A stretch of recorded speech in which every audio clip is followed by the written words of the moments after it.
बोला सुस्त इसी पलक के दीवाना पूरा बैठे बैठे हैं। क्या बात, बहुत बढ़िया, बड़ा ताली बजाओ।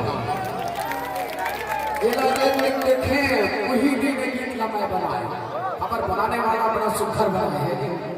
चलिए बहुत बढ़िया, आइए सोचे लेकिन अरे जो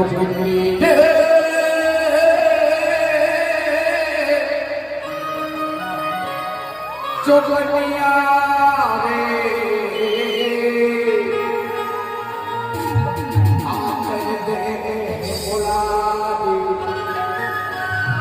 आकर दे बोला सलेटपुर ठोका दूरी हरी है बाबू, कई जगह में आने बैठे ना सब लोग पीड़ा उड़ गए। अरे जो बनिया रे